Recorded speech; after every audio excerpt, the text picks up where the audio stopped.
Hi everyone, easy കോമേഴ്സിലേക്ക് ഏവർക്കും സ്വാഗതം. നമ്മൾ ഇനി അടുത്തിടെ നോക്കാൻ വന്നത് ഇഷ്യൂ ഓഫ് ഷെയർസ് മെത്തേഡ്സിലെ അവസാനത്തെ ഒരു സ്റ്റേജ് ആണ് issue of shares to existing shareholders. Existing എന്ന് പറഞ്ഞാൽ ആരാണ്? ഓൾറെഡി ഉള്ള അല്ലെങ്കിൽ നിലവിലുള്ള.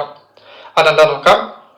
When companies need additional funds for investment, they can raise capital from existing shareholders instead of approaching the general public.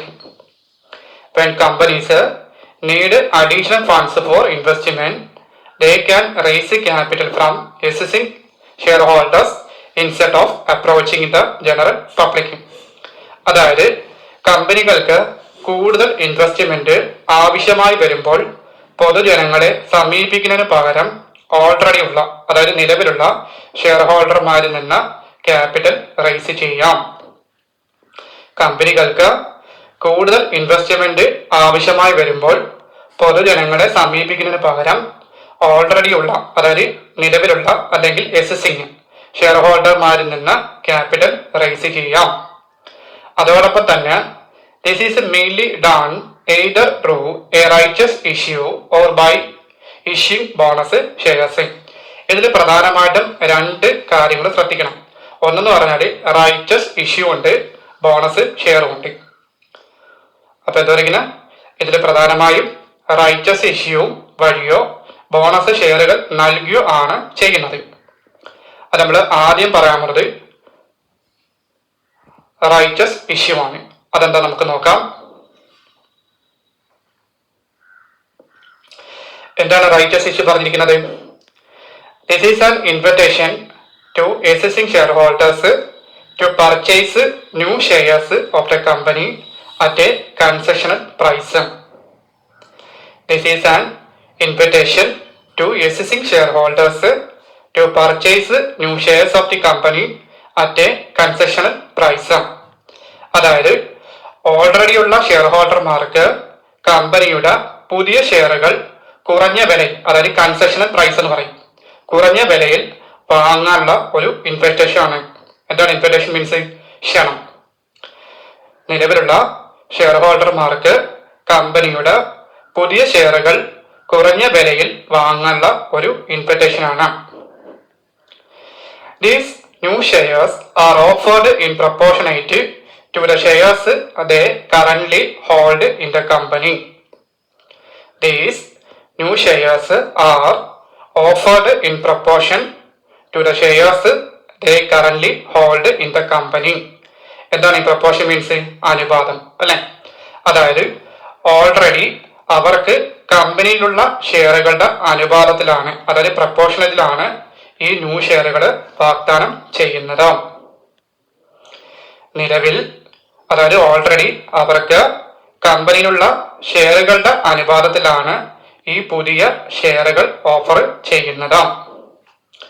According to the Companies Act, this is a preemptive right of the shareholders which protects their ownership percentage from getting diluted.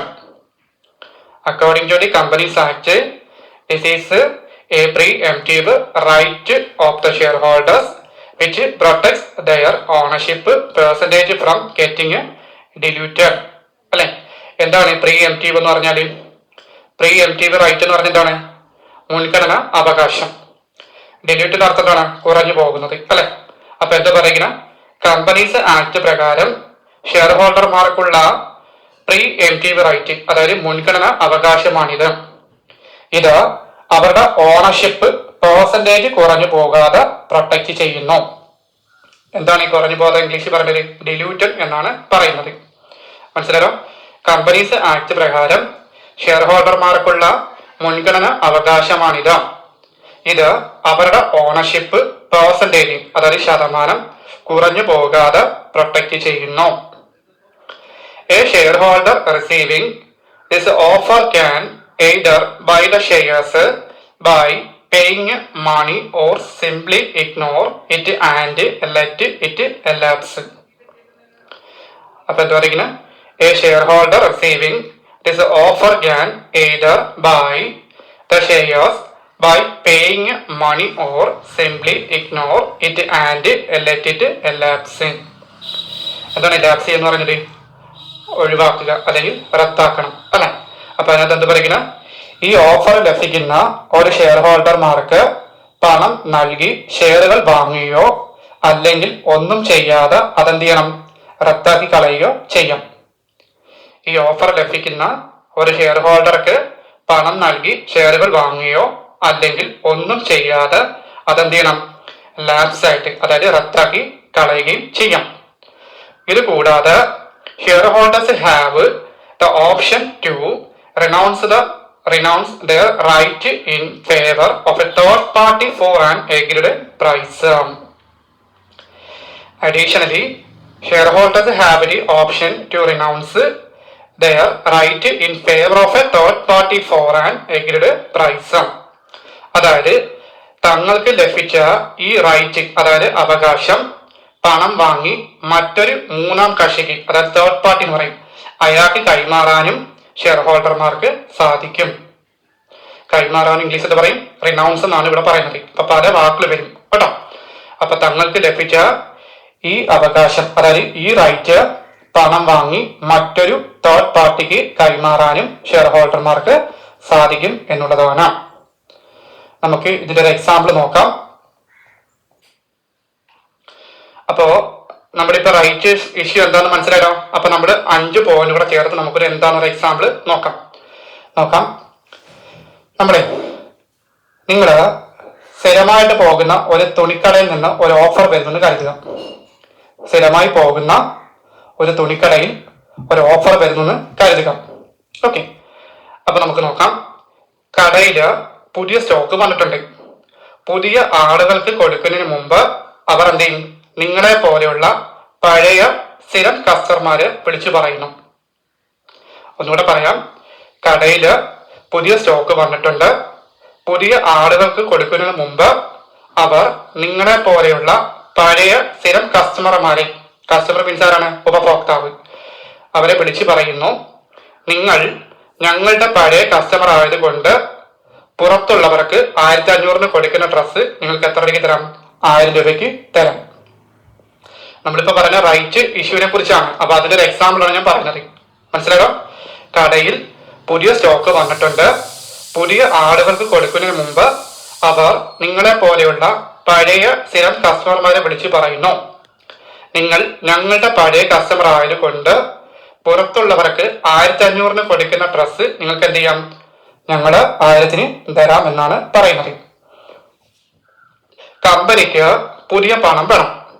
അപ്പോൾ പുറത്തുള്ളവർക്ക് കൊടുക്കുന്നതിന് മുമ്പ് already ഉള്ള share ഹോൾഡർമാർക്ക് കുറഞ്ഞ വിലയിൽ ഷെയറുകൾ offer ചെയ്യുന്നുണ്ട്. അതാണ് ഈ concessional price എന്ന് പറയുന്നത്. മനസ്സിലായോ? അപ്പൊ കമ്പനിയിൽ എന്ത് നടക്കുന്നത്, കമ്പനിക്ക് പുതിയ പണം വേണം. അപ്പോൾ പുറത്തുള്ളവർക്ക് കൊടുക്കുന്നതിന് മുമ്പ്, അതായത് പുതിയ ആൾക്കാർക്ക് കൊടുക്കുന്നില്ലേ, അവർക്ക് കൊടുക്കുന്നതിന് മുമ്പ് ഓൾറെഡി ഉള്ള ഷെയർ ഹോൾഡർമാർക്ക് കുറഞ്ഞ വിലയിൽ ഷെയറുകൾ ഓഫർ ചെയ്യുന്നുണ്ട്. അപ്പൊ നിങ്ങളുടെ ചോയ്സ് ഇവിടെ എന്തായിരിക്കും സംഭവിക്കുന്നത്, നിങ്ങൾക്ക് വേണമെങ്കിൽ പണം കൊടുത്ത് അത് വാങ്ങാം, അല്ലെങ്കിൽ ആ ഓഫർ എന്ത് ചെയ്യാം, വേണ്ടെന്ന് വെക്കാം. ഇനി അതും അല്ലെങ്കിലോ ആ ഓഫർ കൂപ്പൺ നിങ്ങളുടെ കൂട്ടുകാരന് വിൽക്കാം, അതായത് തേർഡ് പാർട്ടിക്ക് വേണമെങ്കിൽ വിൽക്കാം. മനസ്സിലോ? ആ സെലൻസ് ലാസ്റ്റ് പറയുന്നുണ്ടല്ലോ. അപ്പൊ നിങ്ങളുടെ ചോയ്സ് എന്താണ്, നിങ്ങൾക്ക് അത് വേണമെങ്കിൽ പണം കൊടുത്ത് വാങ്ങാം, അല്ലെങ്കിൽ ആ ഓഫർ എന്ത് ചെയ്യാം, വേണ്ടെന്ന് വെക്കാം. ഇനി അതും അല്ലെങ്കിലോ ആ ഓഫർ എന്ത് ചെയ്യാം, ആ കൂപ്പൺ വെച്ചോണ്ട് നിങ്ങൾക്ക് എന്ത് ചെയ്യാം, മൂന്നാമത്തെ ആൾക്ക് വെക്കാം. അതാണ് റൈറ്റസ് ഇഷ്യൂ എന്ന് പറയുന്നത്. ഇപ്പൊ നമ്മൾ ഇതിനെ കുറിച്ച് എക്സാമ്പിൾ പറഞ്ഞ ഒരു തുണിക്കടയിലെ ഓഫറിനെ കുറിച്ചാണ് അല്ലെ. അപ്പൊ പുതിയ ആൾക്കാർക്ക് കൊടുക്കുന്നതിന് മുന്നേ പഴയ ആൾക്കാർക്ക് എന്ത് ചെയ്യും, ആ ഓഫർ കൊടുക്കുമ്പോൾ അവർക്ക് അത് എന്ത് ചെയ്യാം, പണം കൊടുത്ത് വാങ്ങിയോ അല്ലെങ്കിൽ എന്ത് ചെയ്യാം, ആ ഓഫർ വേണ്ടെന്ന് വെക്കുകയോ അല്ലെങ്കിൽ എന്ത് ചെയ്യാം, ആ ഓഫർ എന്ത് ചെയ്യാം, തേർഡ് പാർട്ടിക്ക് കൈമാറുകയും ചെയ്യാം. ഓക്കെ, അത് ഓരോരുത്തർ ഇഷ്ടത്തിനനുസരിച്ചായിരിക്കും. ഓക്കെ ആണല്ലോ? ഓക്കെ, അതാണ് റൈറ്റസ് ഇഷ്യൂ എന്ന് പറയുന്നത്. അപ്പൊ എത്ര മനസ്സിലായോ? ഇനി നെക്സ്റ്റ് വൺ ആണ് അടുത്തത് പറയാൻ പോകുന്നത്, ബോണസ് ഇഷ്യൂ. നമ്മൾ അടുത്ത് പറയുന്നത് ബോണസ് ഇഷ്യൂ ആണ് അല്ലെ. എന്താണ് ഈ ബോണസ് ഇഷ്യൂ എന്ന് പറഞ്ഞാല് നോക്കാം. These are additional shares given free of cost to existing shareholders by converting the company's retained earnings into capital.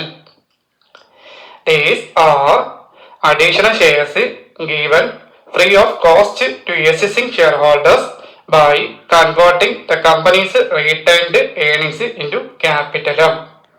അതായത് കമ്പനി തങ്ങളുടെ പ്രോഫിറ്റ് ക്യാപിറ്റലാക്കി മാറ്റിക്കൊണ്ട് നിലവിലുള്ള, അതായത് ഓൾറെഡി ഉള്ള ഷെയർ ഹോൾഡർമാർക്ക് സൗജന്യമായിട്ട്, അതായത് ഫ്രീ ആയിട്ട് നൽകുന്ന അഡീഷണൽ ഷെയറുകളാണിത്. കമ്പനി തങ്ങളുടെ പ്രോഫിറ്റ്, അതായത് റീറ്റൈൻഡ് ഏർണിങ്സ് എന്ന് പറയും, ക്യാപിറ്റലാക്കി കൺവേർട്ട് ചെയ്തുകൊണ്ട് ഓൾറെഡി ഉള്ള ഷെയർ ഹോൾഡർമാർക്ക് ഫ്രീ ആയിട്ട് നൽകുന്ന additional ഷെയറുകളാണിത്. The company does not collect any money from the shareholders for this issue. The company does not collect any money from the shareholders for this issue. ഇതിനായി company share ഹോൾഡർമാരിൽ നിന്ന് യാതൊരുവിധ പണവും ഈടാക്കുന്നില്ല. Company share ഹോൾഡർമാരിൽ നിന്ന് യാതൊരുവിധ പണവും ഈടാക്കുന്നില്ല. No new cash flows into the company through a bonus issue. Instead, it merely increases the total number of shares held by the shareholders. No new cash flows into the company through a bonus issue. Instead, it merely increases the total number of shares held by the shareholders. അതായത് bonus issue വഴി കമ്പനിയിലേക്ക് പുതിയ പണമൊന്നും വരുന്നില്ല. പകരമായിട്ട് share ഹോൾഡർമാരുടെ കൈവശമുള്ള total ഷെയറുകളുടെ എണ്ണം കൂടുക മാത്രമാണ് ചെയ്യുന്നത്. ബോണസ് ഇഷ്യൂ വഴി കമ്പനിയിലേക്ക് പുതിയ പൈസയൊന്നും വരുന്നില്ല. പകരം ഷെയർ ഹോൾഡർമാരുടെ കൈവശമുള്ള മൊത്തം ഷെയറുകളുടെ എണ്ണം കൂടുക മാത്രമാണ് ചെയ്യുന്നത്. This is also referred to as a scrip dividends or stock dividends. ഇതിനെ നമ്മൾ എന്താ അറിയപ്പെടുന്നു? സ്ക്രിപ്പ് ഡിവിഡൻഡുകൾ അല്ലെങ്കിൽ സ്റ്റോക്ക് ഡിവിഡൻഡുകൾ എന്നും വിളിക്കാറുണ്ട്. Bonus shares are issued out of the companies free reserves or the securities premium collected during earlier share issues. അതായത് കമ്പനിയുടെ free റിസർവുകളിൽ നിന്നോ മുമ്പ്, അതായത് ഓൾറെഡി ഷെയറുകൾ ഇറക്കിയപ്പോൾ ലഭിച്ച സെക്യൂരിറ്റീസ് പ്രീമിയത്തിൽ നിന്നോ ആണ് ബോണസ് ഷെയറുകൾ നൽകുന്നത്. അപ്പൊ എവിടെ നിന്നാണ് ബോണസ് ഷെയറുകൾ നൽകുന്നത്? കമ്പനിയുടെ ഫ്രീ റിസർവുകളിൽ നിന്നോ മുമ്പ് ഷെയറുകൾ ഇറക്കിയപ്പോൾ ലഭിച്ച സെക്യൂരിറ്റീസ് പ്രീമിയത്തിൽ നിന്നോ ആണ് ബോണസ് ഷെയറുകൾ നൽകുന്നത്. അപ്പൊ നമുക്ക് അതിന്റെ ഒരു എക്സാമ്പിൾ നോക്കാം. നമ്മൾ സാധാരണ ഒരു എക്സാമ്പിൾ പറയുകയാണെങ്കിൽ നമ്മൾ പറയില്ലേ, നമ്മളിപ്പോൾ ഒരു ഏതെങ്കിലും സാധനം മേടിക്കുമ്പോൾ buy one get one free എന്ന് പറഞ്ഞേ. അപ്പൊ നമുക്ക് ആ ഒരു എക്സാമ്പിൾ നോക്കാം. അതായത് ഒരെണ്ണം മേടിക്കുമ്പോൾ ഒരെണ്ണം ഫ്രീ എന്ന് പറയും അല്ലേ? അപ്പൊ നമുക്ക് ആ ഒരു എക്സാമ്പിൾ നോക്കാമേ. നിങ്ങൾ ശ്രദ്ധിക്കേണ്ട ഒരു കാര്യം, നിങ്ങൾ കമ്പനിക്ക് ₹1 പോലും കൊടുക്കേണ്ടതില്ല. എല്ലാം തികച്ചും എന്താണ്? സൗജന്യമാണെന്നാണ് പറയുന്നത്. അപ്പൊ നോക്കാം. നിങ്ങൾ ഒരു സൂപ്പർ മാർക്കറ്റിൽ നിന്ന് ഒരു പാക്കറ്റ് ചായപ്പൊടി വാങ്ങി. നിങ്ങൾ ഒരു സൂപ്പർ മാർക്കറ്റിൽ നിന്ന് ഒരു പാക്കറ്റ് ചായപ്പൊടി വാങ്ങി. അതിന്റെ കൂടെ ഒരു ചെറിയ സ്പൂൺ തികച്ചും ഫ്രീ ആയി കിട്ടുന്നു. ഇതിനായി നിങ്ങൾ അധികം പണമൊന്നും കൊടുത്തില്ലല്ലോ. അപ്പൊ എന്താ പറയുന്നത്? നിങ്ങൾ ഒരു സൂപ്പർ മാർക്കറ്റിൽ നിന്ന് ഒരു പാക്കറ്റ് ചായപ്പൊടി വാങ്ങി. അതിന്റെ കൂടെ ഒരു ചെറിയ സ്പൂണ് തികച്ചും ഫ്രീ ആയി കിട്ടുന്നുണ്ട്. ഇതിനായി നിങ്ങൾ അധികം പണമൊന്നും കൊടുത്തിട്ടില്ല. അപ്പൊ ഇവിടെ കമ്പനിയിൽ എന്തോ നടക്കുന്നത്? കമ്പനിയുടെ കയ്യിൽ ഒരുപാട് ലാഭം, അതാണ് റീറ്റൈൻഡ് ഏർണിങ്സ് എന്ന് പറയും, അത് അവിടെ വന്ന് കിടപ്പുണ്ട്. കമ്പനി ആ പണം എടുത്ത് ഓൾറെഡി ഉള്ള ഷെയർ ഹോൾഡർമാർക്ക് അവരുടെ കൈവശമുള്ള ഷെയറുകളുടെ എണ്ണത്തിനനുസരിച്ച് പുതിയ ഷെയറുകൾ ഫ്രീ ആയിട്ട് നൽകുന്നു. അപ്പൊ കമ്പനിയിൽ എന്താ നടക്കുന്നത്? കമ്പനിയുടെ കയ്യില് റീറ്റൈൻഡ് ഏർണിങ്സ്, അതായത് ഒരുപാട് ലാഭം വന്ന് കിടപ്പുണ്ട്. കമ്പനി ആ പണം എടുത്ത് ഓൾറെഡി ഉള്ള ഷെയർ ഹോൾഡർമാർക്ക് അവരുടെ കൈവശമുള്ള ഷെയറുകളുടെ എണ്ണത്തിനനുസരിച്ച് പുതിയ ഷെയറുകൾ ഫ്രീ ആയിട്ട് നൽകുന്നു. അപ്പൊ ഇവിടെ നടക്കുന്ന റിസൾട്ട് എന്താണ്? നിങ്ങളുടെ കയ്യില് ഷെയറുകളുടെ എണ്ണം കൂടും, പക്ഷേ നിങ്ങളുടെ പോക്കറ്റിൽ നിന്നും പണമൊന്നും പോകില്ല എന്ന് മാത്രമാണ്. നിങ്ങളുടെ കയ്യിലുള്ള ഷെയറുകളുടെ എണ്ണം കൂടുന്തോറും പക്ഷേ നിങ്ങളുടെ പോക്കറ്റിൽ നിന്നും പണമൊന്നും പോകില്ല എന്നാണ്. അതാണ് ഈ ബോണസ് ഇഷ്യൂ എന്ന് പറയുന്നത്. മനസ്സിലായോ? അപ്പൊ ബൈ 1 ഗെറ്റ് 1 ഫ്രീ എന്ന് പറയുമ്പോൾ നമ്മളിപ്പോൾ എന്തെങ്കിലും ഒരു സാധനം മേടിക്കുമ്പോൾ അതിന്റെ കൂടെ ഒരു ഫ്രീ ആയിട്ട് ഐറ്റം കിട്ടണം. അപ്പൊ ആ ഫ്രീ കിട്ടുന്ന ഐറ്റം നമ്മൾ പൈസ എടുക്കേണ്ട ആവശ്യം വരത്തില്ല. അപ്പൊ നമ്മൾ അഡീഷണൽ പൈസ എടുക്കേണ്ട കാര്യമില്ലെന്നാണ് പറയുന്നത്. ഓക്കെ, ഇനി നമ്മൾ അടുത്തായിട്ട് പറയാൻ പോകുന്നത് കോമ്പോസിറ്റ് ഇഷ്യൂ ആണ്. ഈ കോമ്പോസിറ്റ് ഇഷ്യൂ എന്ന് പറഞ്ഞാൽ ഇവരുടെ കൂട്ടത്തിനകത്തുള്ളതല്ല. ഇഷ്യൂ ഷെയർസ് മെത്തേഡില്ല, ലാസ്റ്റ് ടോപ്പിക് ആണ് കോമ്പോസിറ്റ് ഷെയർ കേട്ടോ. ഇവിടെ 3 ഒന്നും ചേർക്കരുത്, ഇത് സെപ്പറേറ്റ് ആണ്. ഓക്കെ അല്ലേ? ഓക്കെ, അപ്പൊ എന്താണ് ഈ കോമ്പോസിറ്റ് ഇഷ്യൂ എന്ന് പറഞ്ഞാൽ നമുക്ക് നോക്കാം. എന്താണ് ഈ കോമ്പോസിറ്റ് ഇഷ്യൂ എന്ന് പറഞ്ഞാൽ? This is a method where an already listed company concurrently offers shares to both its existing shareholders. അത് ബ്രാക്കറ്റിൽ പറയുന്നുണ്ട് on A righteous basis and the general public.